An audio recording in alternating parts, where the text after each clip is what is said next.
பூமியில உருவான முதல் உயிர் இந்த ஒரு செல் உயிரின்னு சொல்லப்படுற சைனோபாக்டீரியாக்கள். பின் இந்த ஒரு செல் உயிரிகள் படிப்படியாக பரிணாம வளர்ச்சி அடைஞ்சு பல செல் உயிரிகளாக உருவானது. சுமார் 3.8 பில்லியன் தோன்றிய முதல் உயிரிலிருந்து பரிணாம வளர்ச்சி அடைஞ்சு நிலப்பரப்புக்கு வந்தது. நிலப்பரப்புக்கு வந்த உயிரினம் எப்படி படிப்படியாக பரிணாம வளர்ச்சி அடைஞ்சு பூமியில முதல்ல டைனோசர் இனம் உருவானது. டைனோசர் உருவான இந்த இடைப்பட்ட காலத்துல பூமியில எந்த மாதிரியான உயிர்கள் எல்லாம் வாழ்ந்து கொண்டு இருந்தது, பல செல் உயிர்கள் தோன்ற காரணமாக இருந்த கேம்பிரியன் எக்ஸ்ப்ளோஷன், இதை பத்தி எல்லாம் தான் இந்த வீடியோல பார்க்க போறோம். வீடியோக்குள்ள போறதுக்கு முன்னாடி யாருக்கெல்லாம் இந்த மாதிரி சயின்ஸ் ரிலேட்டடான கண்டென்ட் பிடிக்குமோ லைக் பண்ணி சப்போர்ட் பண்ணுங்க. இதோட பார்ட் 1 வீடியோல பிரபஞ்சம் எப்படி உருவானது, பூமி எப்படி உருவானது, பூமியில முதல் உயிர் எப்படி உருவானது அப்படிங்கிற வரைக்கும் டீட்டெயிலா பார்த்திருந்தோம். அந்த வீடியோ பார்க்காதவங்க கீழே ஃபர்ஸ்ட் கமெண்ட்லயும் மேல ஐ பாட்டம் கொடுக்குறேன், பார்க்காதவங்க பார்த்துட்டு வந்துருங்க. அப்பதான் உங்களுக்கு இன்னும் டீட்டெயிலா புரியும். புது வியூவர்ஸ் நம்ம சேனலை சப்ஸ்கிரைப் பண்ணி பெல் ஐக்கான ஆல்ல போட்டுக்கோங்க. இப்ப வாங்க வீடியோக்குள்ள போகலாம்.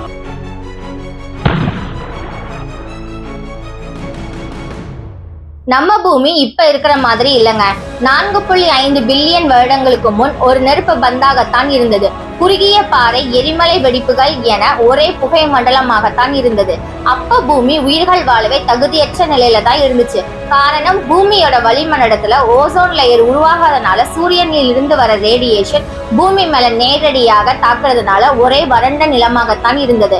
பல ஆண்டுகள் பிறகு விண்வெளியில் இருந்து வந்த விண்கற்கள் கடல் நீர்ல விழுந்ததால் அதிலிருந்து ஏற்பட்ட ஒரு வகையான கெமிக்கல் ரேடியேஷனால முதல் ஒரு செல் உயிர் உருவானது. அதன் பெயர் தான் சைனோபாக்டீரியா. இந்த சைனோபாக்டீரியாக்கள் சூரிய ஒளியை உட்கொண்டு ஆக்சிஜனை வெளியிடும் தன்மை கொண்டதாக இருக்கு. காலப்போக்கில் இனப்பெருக்கம் மூலமாக இது கடல் பரப்பு முழுக்க பரவி இருந்துச்சு.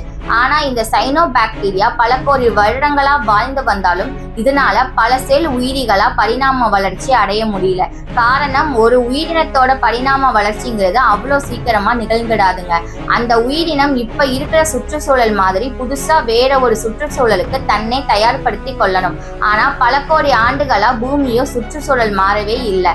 அதனால இந்த பாக்டீரியாக்கள் பரிணாம வளர்ச்சி அடைய சூழ்நிலை உருவாகவே இல்லை. காலம் போக போக சுமார் 80 கோடி ஆண்டுகளுக்கு முன் பூமியோட வெப்பநிலை -டிகிரியாக குறைஞ்சு பூமி பனிக்கட்டியாக மாற ஆரம்பிச்சது. பூமியோட டெம்பரேச்சர் -70 டிகிரி செல்சியஸாக இருந்தது. இந்த சுற்றுச்சூழல் மாற்றத்தினால சைனோபாக்டீரியாக்கள் உறையும் பனியில வாழவும் தன்னை தயார்படுத்தி கொண்டன. ஆனா இந்த கடினமான சுற்றுச்சூழலுக்கு தாக்கு பிடிக்க முடியாம 90% பாக்டீரியா அழிஞ்சது. இருந்தாலும் எட்ஜில் இருந்த பாக்டீரியாக்கள் இந்த சுற்றுச்சூழலுக்கு அடாப்ட் ஆகி இருக்கு. சுமார் 55 கோடி ஆண்டுகளுக்கு முன் இந்த பனிக்கட்டிகள் உருக ஆரம்பிச்சது. பூமி பழைய நிலைக்கு திரும்பி இருக்கு. இதனால பூமியோட ஆக்சிஜன் லெவல் அதிகமாகி இருக்கு. இந்த டைம் பீரியட்ல தான் எட்ஜில் இருந்த பாக்டீரியாக்கள் அதோட பரிணாம வளர்ச்சியை அடைய ஆரம்பிச்சது. அதாவது பல செல் உயிரினங்களா பரிணாமிக்க தொடங்கியது. இந்த பரிணாம வளர்ச்சி அந்த டைம்ல ரொம்பவே வேகமா நடந்திருக்கு. இதைத்தான் கேம்பிரியன் எக்ஸ்ப்ளோஷன் சொல்லப்படுது. இந்த ஒரு செல் உயிர்கள் பல செல் உயிர்களாக பரிணாம வளர்ச்சி அடைஞ்சு பூமியில பல்வேறு வகையான புது உயிரினங்கள் உருவாக ஆரம்பிச்சது. கடல்வாழ் செடிகள், கொடிகள், கூடவே சாஃப்டான ஜெல்லிஃபிஷ், டெரிலோபைட்ஸ், ஆந்த்ரோபாட்ஸ், அனாமலோகரிஸ், அப்போபினியா என பல்வேறு உயிரினங்கள் உருவாகி இருக்கு. பூஞ்சைகளை கொண்டு கடல் பச்சை நிறமாக காட்சியளித்தது. இந்த உயிரினங்கள் உணவுக்காக மற்ற உயிரினங்களை வேட்டையாட தொடங்கி இருக்கு.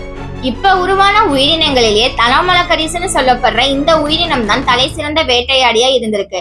இது உருவத்துல கூட ஒரு மனிதனோட சைஸுக்கு இருக்குமாம். இந்த உயிரினம் சைஸ்ல தன்னை விட சிறியதாக இருக்கிற உயிரினங்களை வேட்டையாடி வாழ்ந்து கொண்டிருந்தது. இப்படி இருக்கிறப்ப பூமியோட நிலப்பரப்புல மட்டும் எந்த ஒரு உயிரினமும் இல்ல, ஒரு பாலைவனம் போல காட்சியளித்தது. காரணம், சூரியனோட அதிகப்படியான ரேடியேஷன் தான். ஆனா கடல் பகுதி முழுக்க பூஞ்சைகளாக மூடப்பட்டதுனால அதிகமான ஆக்சிஜன் உருவாக ஆரம்பிச்சது. அதிகப்படியான ஆக்சிஜன் காரணமாக பூமி முழுக்க ஆக்சிஜன் பரவி ஓசோன் லேயர் உருவாக ஆரம்பிச்சது. இந்த அட்மாஸ்பியர் ஃபார்மேஷன் பத்திலாம் பார்ட் 1 டீட்டெயிலா எக்ஸ்பிளைன் பண்ணிருக்கேன். பார்க்காதவங்க ஃபர்ஸ்ட் கமெண்ட்ல அண்ட் ஐ பட்டன்ல கொடுக்குறேன், அதை பார்த்துட்டு வந்துடுங்க. அப்பதான் டீட்டெயிலா புரியும். இந்த ஓசோன் லேயர்னால சூரியன்ல இருந்து வரும் அதிகப்படியான ரேடியேஷன் பூமியில விழுறது தடுக்கப்பட்டிருக்கு. இதனால கடல்ல மட்டும் பரவி இருந்த செடி கொடிகளும் இப்ப நிலப்பரப்புலையும் சின்ன சின்ன தாவரங்களாக தோன்ற ஆரம்பிச்சது. இந்த சின்ன தாவரங்கள் பிற்காலத்தில் 80 அடி மரங்களாக மாறி இருக்கு. இது படிப்படியாக காடுகளாக மாறி இருக்கு. ஆனா இப்ப இருக்கிற காடுகள் மாதிரி இல்லாம மிகப்பெரிய அடர்ந்த காடுகளாக இருந்திருக்கு. இது ஒரு சைடு நடந்துகிட்டு இருக்க, இன்னொரு சைடு கடல் முழுக்க உள்ள உயிரினங்களோட எண்ணிக்கை அதிகமாக இருந்திருக்கு. அது மட்டும் அல்லாமல் கடல்ல வாழ்ந்த உயிரினங்களோட சைஸ் பெரிதாக இருந்தது. அதுங்க மிகப்பெரிய வேட்டையாடியாக இருந்தனால சிறிய வகை உயிரினங்கள் உயிருக்கு போராடி நிலப்பகுதிக்கு வர தொடங்கி இருக்கு. அந்த காலகட்டத்துலதான் டிக்டலிக்னு சொல்லப்படுற ஒரு வகை மீன் தான் முதல்ல கடல் பகுதிக்கு வந்ததாக சொல்லப்படுது.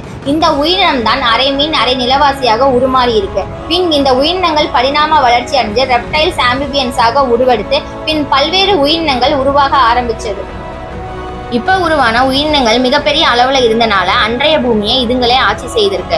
உதாரணத்துக்கு இந்த மில்லிபேட் பார்க்க சின்னதா ஒரு பூச்சி போலதான் இருக்கு. ஆனா இது 8 அடி நீளம் வரை இருந்திருக்கு. ஜாக்லோபெரிஸ்னு சொல்லப்படுற ஒரு வகையான ராசச்ச தேல் வகையும் வாழ்ந்திருக்கு. இது நீர் மற்றும் நிலம் இரண்டிலையும் வாழக்கூடிய தன்மை கொண்டதாக இருந்திருக்கு. இந்த உயிரினங்கள்லாம் வாழ்ந்ததுக்கு ஏதாவது காரணம் இருக்கான்னு கேட்டீங்கன்னா, இந்த ஜாக்லோபெரிஸோட படிமங்களை 2014ஆம் ஆண்டு குயின்ஸ்லாந்து மியூசியம்ல உள்ள அசோசியேட் ப்ரொஃபஸரான டாக்டர் ஆண்ட்ரியோ ரோசல்ஃபெல்ட்ஸ் கண்டுபிடிச்சிருக்காரு. இது மட்டும் இல்லாம பூனை சைஸ்ல உள்ள கரப்பாம்பூச்சி, மலைப்பாம்பு சைஸ்ல உள்ள ராசச்ச போரான்கள் போன்ற பல்வேறு வகையான படிமங்களை கண்டுபிடிச்சிருக்காரு. இந்த புதைந்த படிமங்கள் டைனோசர் வாழ்ந்த பல ஆண்டுகளுக்கு முன்னாடி வாழ்ந்ததாக சயின்டிஸ்ட் சொல்றாங்க. எப்படி அந்த காலத்துல மட்டும் இவ்வளவு பெரிய உயிரினங்கள் எல்லாம் வாழ்ந்திருக்கு? காரணம் என்னன்னா, ஒண்ணு அந்த காலத்துல இருந்த அதிகப்படியான ஆக்சிஜன், இன்னொன்னு இப்ப நமக்கு இருக்கிற மாதிரி இந்த உயிரினங்களுக்கு நுரையீரல் கிடையாது. அதனால இதுங்க மூக்கு வழியா சுவாசிக்காம அதனுடைய ரோமம் மூலியமா சுவாசிக்கக்கூடிய தன்மை கொண்டதாக இருந்திருக்கு. ஆனா இந்த உயிரினங்கள்லாம் ஒரு ஆரம்பமா தான் இருந்துச்சு. ஏன்னா இந்த உயிரினங்கள் உருவாகி சில மில்லியன் ஆண்டுகளிலே பூமியோட மையத்துல சில மாற்றங்கள் ஏற்பட்டு எரிமலைகள் வெடிக்க தொடங்கி இருக்கு. இதனால கார்பன் டை ஆக்சைடு பூமி முழுக்க பரவி ஆசிட் மழையா பொழிஞ்சிருக்கு. இந்த நிகழ்வுனால ஆக்சிஜன் லெவல் படிப்படியாக குறைய ஆரம்பிச்சு ஆக்சிஜன் லெவல் கம்மியானதுனால பூமியில உள்ள 90% உயிரினங்கள் அழிஞ்சது. மீதமுள்ள சிறு சிறு உயிரினங்கள் உயிர் பிழைக்க அதிலிருந்து கொஞ்சம் கொஞ்சமா வளர்ச்சி அடைஞ்சு உருவானதுதான் மேசோசோயிக் பீரியட். அதாவது பூமியை ஆண்ட ராசச்ச டைனோசர்ஸ் பரிணாமித்த காலம். இந்த டைம் பீரியட் தான் முதலில் டைனோசர் உருவானது. அது மட்டும் இல்லாமல் இந்த காலத்துலதான் முதன்முறையாக பறவைகள் உருவானது. கொடிய மாமிச உண்ணிகளான அல்லோசரஸ் என பல ராசச்ச உயிரினங்கள் பரிணாமித்த காலமாக இருந்திருக்கு. அடுத்த பல கோடி ஆண்டுகளாக இந்த ராசச்ச உயிரினங்கள் பூமியை தன் கட்டுப்பாட்டுக்குள் வச்சிருந்துச்சுங்க.